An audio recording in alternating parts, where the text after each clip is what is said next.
நீங்கள் எடுத்துக்கக்கூடிய மருந்துகள் எடுத்துக்கணும். இன்சுலின் இன்ஜெக்ஷன் எடுத்துக்கிறீங்கன்னா அதுவும் எடுத்துக்கணுங்க. தொடர்ந்து ஒரு 10 நாட்களுக்கு நம்ம சொல்லக்கூடிய விஷயங்களும் ஃபாலோ பண்ணிவிட்டு அதுக்கப்புறம் பிளட் டெஸ்ட் பண்ணதுக்கப்புறம் தான் இன்சுலின் லெவல், நீங்கள் இன்சுலின் இன்ஜெக்ஷன் எவ்வளோ எடுக்கிறீங்களோ அது மருத்துவர் ஆலோசனை செஞ்சுட்டு அதுக்கப்புறம் தான் அதை ரெடியூஸ் பண்ணணும். எடுத்தோடனே நிறைய பேர் என்ன ஒரு ஆர்வமாக கேட்குறீங்கன்னா, சரி இன்னிலேருந்து நான் சித்தா மெடிசன் எடுக்கிறேன் இல்லைங்களா, இது நாள் வரை நான் ஃபாலோ பண்ணிக்கிட்டே வந்த மெடிசன்ஸ் இன்ஜெக்ஷன் எல்லாத்தையும் ஸ்டாப் பண்ணிடுறேன், ஒன்லி சித்தா மெடிசன்ஸ் மட்டும் எடுக்கிறேன் அப்படின்னு யோசிப்பீங்க. அப்படி கிடையாதுங்க. நீங்கள் எடுத்துக்கக்கூடிய மருந்துகளோடையே சேர்த்து சித்த மருந்துகள் எடுத்துட்டு பிளட் டெஸ்ட் செக் பண்ணி பார்த்துட்டு திரும்பவும் நீங்கள் மருத்துவரை ஆலோசனை செஞ்சுட்டு தான் உங்களுடைய மெடிசன் டோசேஜ் எல்லாமே குறைக்கணும். இந்த ஒரு வாரத்துக்கு நீங்கள் என்ன பண்ண போகிறீங்கன்னா, காலையில் கொஞ்சம் சீக்கிரம் எழுந்திரிச்சிக்கோங்க. மேக்ஸிமம் ஒரு 5-5:30க்கெலாம் நீங்கள் கண் விழித்து சில வகையான உடற்பயிற்சிகள், யோக பயிற்சிகளை செய்யுங்க. கட்டாயமாக அது செய்யும்போது நம்ம உடலில் நேச்சுரலாகவே இன்சுலின் செக்ரிஷன் தூண்டப்படும். இது ஒரு நாள் 2 நாளில் மேஜிக் மாதிரி நடக்கிறது கிடையாதுங்க.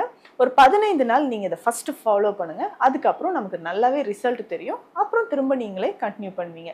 ஸோ காலையில் எந்திரிச்சு நல்ல கான்ஸ்டிபேஷன் இல்லாமல் உடலை பார்த்துக்கோங்க. மலச்சிக்கல் இருக்கக்கூடாது. சில வகையான யோக பயிற்சிகளை செய்யலாம். திரிகோணாசனா ரொம்ப பெஸ்ட்டுங்க. சுகர் லெவல் நல்லா குறையிறதுக்கு நம்ம உடல் முழுவதுமே இதில் வந்து நல்லா ஸ்ட்ரெச் ஆக ஆரம்பிக்கும். அதாவது ட்ரையாங்கிள் போஸ் அப்படின்னு சொல்லுவாங்க. ஸோ ஹிப் வந்து நல்லா ட்விஸ்ட் ஆகும். ஷோல்டர் மசில்ஸில் இருக்கக்கூடிய ஸ்டிஃப்னஸும் உங்களுக்கு குறைய ஆரம்பிக்கும். ஃபஸ்ட்டு செய்யக்கூடியது திரிகோணாசனா செய்யணும். அதுக்கு அடுத்தது புஜங்காசனம், கோப்ரா போஸ் அப்படின்னு சொல்லுவாங்க.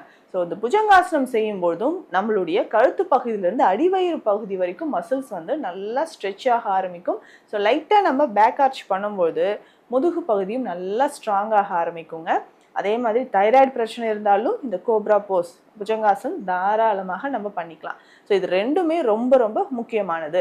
ஸோ இன்னும் நீங்கள் கொஞ்சம் இளம் வயதில் இருக்கிறீங்க அப்படின்னா தனுராசனம் கண்டிப்பாக செய்யலாங்க. ஸோ தனுராசனம் செய்யும்போதும் உடல் முழுவதும், அதாவது வில் மாதிரி வளைக்கிறது, பவு ஷேப்பில் நம்ம வளைக்கும் பொழுது இன்டர்னல் ஆர்கன்ஸ் எல்லாமே ஸ்டிமுலேட் ஆக ஆரம்பிக்கும். இது லிவருக்கும் நல்லது. ஸோ நம்மளுடைய கணையத்திலும் இன்சுலின் செக்ரேஷன் அதிகமாகிறதுக்கு இந்த ஆசனா நமக்கு பயன்படுதுங்க.